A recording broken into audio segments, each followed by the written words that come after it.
Et salut à tous, c'est Linko. Alors aujourd'hui les amis, regardez, mes Camponotus nicobarendis n'en peuvent plus de cette petite ADC. Donc on va leur créer une nouvelle aire de chasse. Alors pour ça, j'ai opté pour une cuve de chez Hamster avec deux ouvertures antérieures. Tu comprendras vite pourquoi. Alors pour faire le décor, j'ai décidé de prendre cette plaque de polystyrène extrudée. Alors franchement ça vaut le coup, chez mon meilleur vendeur. J'ai payé moins de 7 euros, une planche de plus d'1 m². Donc ma cuve fait 30 par 30 sur 20 de haut. Donc maintenant on va créer un décor en polystyrène.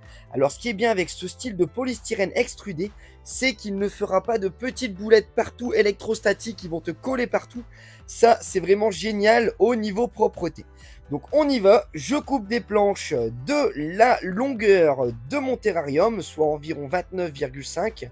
Je fais ça très droit car on va essayer d'éviter le passage des fourmis sur les côtés. Et on y va, on fait les petites découpes qu'après on va venir taillarder. Alors pour info, je ne vais pas les positionner comme tu vois ici, on va pas leur faire un escalier. Ici c'est pas la montée des marches, on va leur faire un petit design style un peu rocher.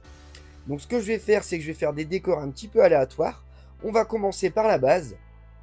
Donc je vais leur faire des petites sculptures en forme de roche comme je te disais, qu'on va venir peindre pour que les fourmis ne viennent pas trop le grignoter.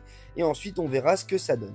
Donc voilà, là je commence par y aller au cutter. Donc c'est vraiment très souple, très léger, hein, ça pèse quelques grammes par planche. Donc c'est vraiment pas mal car il n'y aura pas de poids au niveau du terrarium. Et pour la sculpture c'est vraiment génial. Regarde, 3 coups de cutter et franchement la forme désirée, on y arrive très facilement. Alors comme tu peux voir autour, aucun déchet, pas de boulettes partout de polystyrène. Ce qui est bien avec ce polystyrène, voilà, c'est qu'il reste bien compact, bien solide et franchement c'est génial, ça fait l'affaire. Voilà, tous les petits espaces ont été découpés. On va venir les superposer les uns sur les autres pour voir ce que ça donne. On aura déjà une première ébauche de notre futur décor. Donc j'ai opté pour faire une plateforme un petit peu en hauteur comme tu peux voir ici. On va faire un peu comme dans le Roi Lion, il y aura la petite plateforme en hauteur là pour présenter les nouveau-nés. Et je pourrais leur mettre des gamelles, faire des petites vidéos sympas au niveau des fourmis qui se baladent en hauteur. Bien sûr, je ne vais pas le faire jusqu'en haut car il y aura un périphérique autour, un plafond périphérique qui nous permettra de garder les fourmis bien dans ce petit terrarium, ADC on va dire plutôt. Donc là, je les ai fixés avec des pics à brochette pour voir si ça tenait, ce que ça me donne. Et c'est déjà pas mal pour le rendu. Maintenant, c'est parti. Donc rien de plus simple, on va tailler notre polystyrène. Donc je prends mon cutter, bien sûr faites attention les gents, on met des gants, on n'utilise pas des lames si on ne sait pas s'en servir et on y va tranquillou. Donc là je vais faire des petites formes un petit peu aléatoires, je vais couper surtout les arêtes, on ne veut pas des arêtes à 90 degrés, les pierres c'est rare qu'on a des pierres bien carrées et on y va. Voilà, là on y va tranquillement, donc on va accélérer hein, pour voir tout le taillage de mes 7 ou 8 bandes. Donc rien de plus simple, hein. J'y vais. J'essaye de faire des petits trous au milieu des cavités aussi sur les longueurs. Voilà, ça va créer un peu des petites cavités dans les roches. Regarde-moi ça, on dirait un petit vaisseau de Star Wars. Et comme tu peux voir au niveau des déchets, regarde ici. Rien d'électrostatique, pas de petites boulettes partout, rien qui colle sur la peau, sur les vêtements. Franchement, c'est génial. Très peu de déchets. Allez, on continue. Donc là, je vais taillarder, voilà, tous les angles. On donne des petits côtés, voilà. Alors pour info, il ne faut pas faire de trop petits angles, car après on va recouvrir tout ce polystyrène avec une substance qui va être increusable entre guillemets pour les fourmis. Donc on peut mettre de la colle à placo, enfin de la colle à carrelage, pardon. On peut mettre du ciment, certains vont y mettre du plâtre. Bref, on va mettre une matière un peu plus solide qui permettra de mettre en peinture et qui sera un peu plus solide pour nos petites fourmis qui adorent grignoter le tout, hein, vous connaissez. Voilà ce que ça donne. Alors, je suis plutôt fier de mon premier résultat, donc c'est vraiment pas mal. Alors, ce que je vais faire maintenant, c'est qu'on va procéder au montage. Donc, pour ça, rien de plus simple. Une petite bande de silicone sur les zones où les petites dalles se reposeront les unes sur les autres. Voilà, pas besoin de mettre énormément de crottes de silicone. Franchement, c'est ultra léger, hein, ça pèse rien du tout, c'est quelques grammes. Voilà, donc quelques petits points de silicone. On vient appuyer bien fort. Et on va laisser sécher le tout pendant, on va dire, allez, 12 à 24 heures. Les plus rapides, j'en connais, ils aiment bien courir. Prenez quand même votre temps, hein. Franchement, ça sert à rien de courir. Le tout, c'est de faire quelque chose qui tienne dans le long terme. On l'espère. Voilà, donc là, j'essaye de me procurer les petites planches en fonction de leur taille. Je viens les coller. Alors, pour info, pour l'instant, rien n'est collé à l'aquarium. Je collerai l'arrière seulement par après pour éviter qu'il y ait des chutes, quoi que ce soit, mais ça on en parlera dans la fin de la vidéo. Voilà, donc tout est collé. Et là, à peine collé, appuyé dessus, on peut reprendre le tour, on peut tout bouger, hein, comme tu peux voir, voilà. Donc voilà ce que ça me donne, cet aspect un peu rocher. Les déchets, voilà, comme je te disais, on a que ça. Et regarde la planche, j'ai utilisé que ça sur les 7 € de planche. 3 cm d'épaisseur, donc franchement, ça vaut le coup. Regarde, moi j'ai utilisé personnellement, donc quasiment 30 de large, sur, on va dire, une bonne cinquantaine, voilà, 55. Donc franchement, c'était une petite planche, tu peux déjà te faire un très très beau petit kiff. Donc franchement, ce petit décor, il va me revenir, on va dire, allez, à 5-10 € maximum avec le ciment compté à côté que j'ai payé même pas 10 balles. Donc là, d'ailleurs, je t'en ai pas parlé, on va mettre du ciment dessus. Donc j'ai opté pour du ciment gris, ce qui me permettra de ne pas le teinter, pas mettre en couleur ma création.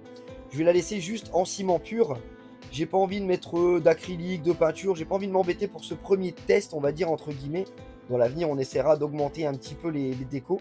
Voilà, donc je fais une substance un peu yaourt, bien épais. Là, il va me falloir une bonne épaisseur. Et c'est parti. Donc là, le décor est sec le lendemain. Voilà, c'est nickel. Tout plat derrière, plat sur les côtés. Et on a notre structure qui tient plutôt pas mal. Et là, on y va avec un gros pinceau. C'est parti, on envoie du lourd, on y va avec le ciment. Donc, il faut vraiment essayer de bien remplir les espaces entre chaque petite planche de polystyrène. On y va en tapotant, pour entrer dans toutes les petites aspérités. Et par contre, pour la première couche, je vous conseillerais d'y aller vraiment en mettant une bonne couche. Faut vraiment que ça donne plus cet aspect lisse. Voilà, moi je préfère cet aspect granité qu'on peut voir ici. Et on y va, donc comme tu peux voir, c'est très simple. Ça accroche vraiment bien sur ce polystyrène. Les parties lisses, c'était un peu plus compliqué, mais en mettant une bonne couche, ça tient bien. Et voilà ce que ça nous donne. Avec une petite demi-heure de mise en pinceau. Voilà, j'ai bien rempli tous les interstices. Ce qui est bien, c'est que c'est gris. En dessous, c'était rose. Donc, je voyais bien les endroits où il n'y en avait pas. J'ai pu rectifier par après. Alors, pour info, là, j'en ai pas mis sur les côtés, ni en dessous, ni derrière. Je t'expliquerai pourquoi, surtout pour l'arrière. On en reparlera juste après. Donc, voilà, regarde cet aspect un petit peu roche, un peu brillante. Bien sûr, c'est du ciment. En séchant, ça va s'estomper un peu. Ce sera un peu plus terne. Mais on verra ça juste après. Donc, voilà le rendu 48 heures après. Donc, c'est sec. On a notre petit morceau de pierre. On s'y croirait. Donc pour terminer le tout, j'ai refait la même chose. J'ai réutilisé le même ciment gris, mais je l'ai fait beaucoup plus liquide. Là, j'ai une substance vraiment yaourt bien mixée, tu vois. Donc j'ai remis une couche dessus. C'est pour vraiment épouser toutes les aspérités et pour en mettre sur les côtés. Voilà, une journée après, c'est sec. Je viens y déposer un ruban de silicone pour le fixer au fond pour être sûr que tout soit bien maintenu. Éviter que tout s'écroule. On ne sait jamais. Avec le temps, ça peut peut-être bouger. Et je me suis dit que je ne vais pas mettre de ciment derrière. Alors pourquoi? Si les fourmis arrivent à passer quand même, tu les connais, elles sont toutes petites, elles sont très curieuses, elles adorent observer leur environnement. Donc je me dis que si elles arrivent à passer derrière, peut-être qu'il leur viendrait l'idée de creuser. Alors j'ai fait ce silicone, mais tu peux voir qu'elles ont accès quand même de part et d'autre, de chaque côté pour accéder derrière. Donc peut-être qu'elles vont me mettre du bordel, des déchets, là ça va être le bordel, je viendrai aspirer, c'est pas grave, de toute façon on le verra pas. Mais peut-être qu'elles viendront creuser, et quitte, on sait jamais, elles vont peut-être se faire un petit nid derrière. Donc franchement, ça peut être sympa. Dis-moi ce que t'en penses, est-ce que ça te fait peur, est-ce que tu testerais aussi, donc on en parlera plus tard. Donc voilà, le décor final du fond est terminé. Donc comme je t'ai dit, même pas 10 € pour ce décor 30 sur 20. Maintenant, on va passer à la dalle. Donc là, rien de plus simple, j'utilise du ciment à prise rapide, le ciment blanc basique. Je viens y rajouter du sable, le sable que j'avais eu dans ma commande en store la dernière fois. Je mets ça pour le colorer déjà un petit peu et pour lui donner un aspect un petit peu plus granuleux, comme un sol qu'on kiffe, quoi. Donc là pour le plâtre, rien de plus simple, tu rajoutes de l'eau, yoto yit, voilà, tu attends d'avoir une belle compote. Alors là le premier passage, tu verras, je pense en avoir assez, mais je suis vraiment à la moitié. Et j'aurais dû le faire un tout petit peu plus liquide, mais bon, ça va passer, il n'y a pas de problème. Alors on commence toujours par le fond pour bien faire venir épouser la dalle de plâtre aux aspérités du fond et sous les petits interlignes du décor du fond, afin que les fourmis ne viennent pas passer, pareil, puissent grignoter quoi que ce soit ou commencer à creuser le plâtre. Donc je viens bien en foutre partout, on étale bien notre tambouille, et voilà, comme je disais juste avant, je vais devoir en refaire un peu. Donc là j'ai opté pour une substance la même teinte, tout ça, le même mélange, mais un tout petit peu plus liquide, afin d'être plus facile à verser et à étaler un peu partout.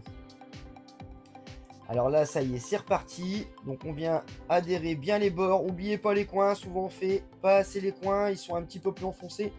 Donc vraiment égaliser le tout pour avoir une surface pardon, plutôt plane, afin de poser les abreuvoirs, les gamelles, tout ça. Alors j'ai du plâtre séchage rapide. Donc ce que je fais, c'est que je viens le pchiter un tout petit peu avec de l'eau pour le rehumidifier rapidement. Et là-dessus, je viens le recolorer en y déposant mon sable directement pur dessus. Voilà. Je viens tartiner toute la surface et je vais appuyer un petit peu pour que tous les grains de sable viennent s'accoler au plâtre et tiennent le plus longtemps possible. Alors bien sûr, on me dira, ça tiendra pas forcément. Le mieux, c'est que ça tiendra. Tout ce qui bougera, les fourmis viendront le bouger, viendront le déplacer. Il n'y a pas de souci, c'est un décor qui vit. C'est du naturel.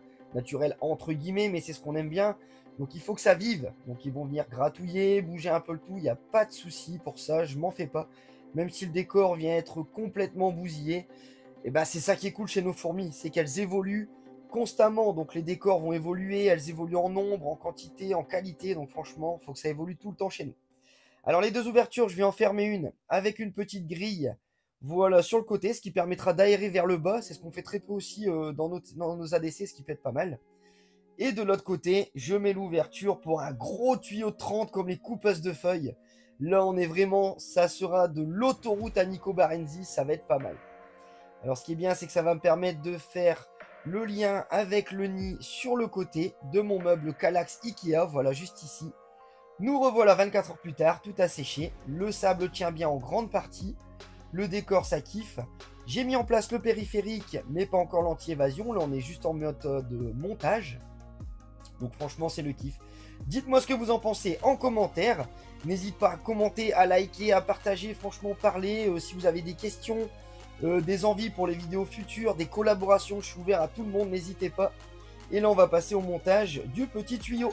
Donc ce que j'ai fait là, c'est que j'ai pris mon tuyau 30, le même que pour mes fourmis coupeuses de feuilles. Je viens y mettre deux angles à 90 degrés pour revenir vers notre nid. Et après, voilà, j'ai trouvé ce petit composé, voilà, il est là, le rétrécisseur. Voilà, donc là on va passer directement de 30 à un tuyau tranquille de fourmis autour des 12 à peu près 1 mm. Donc là, ce qui est bien, c'est qu'elles n'auront pas de longs tuyaux, elles viendront squatter dedans comme c'était leur nid, elles viendront plutôt se promener dans le tuyau pour aller vers l'ADC, donc j'espère avoir de bonnes visibilités. Là, je le mets en force, mon tuyau, donc il y a au moins 3-4 cm à l'intérieur du plastique, donc si elle le grignote, j'ai le temps de venir le voir, même si j'ai jamais de grignotage habituellement chez mes fourmis. Voilà, le montage est prêt. Donc voilà, merci à vous en tout cas, en ce moment, on est en pleine expansion. Là c'est nickel pour elles. Actuellement c'est mes Opistopsis qui sont là. Coucou les strobes. Bientôt elles vont jarter. Je vais mettre les Nico Barensis en nid. Donc on vient faire le montage. Et si tu veux voir l'arrivée des fourmis, la mise en place de la fourmilière, eh bien ce sera dans la petite partie 2 si tu me la demandes. D'ici là, gros bisous bisous. Bisous et abonne-toi.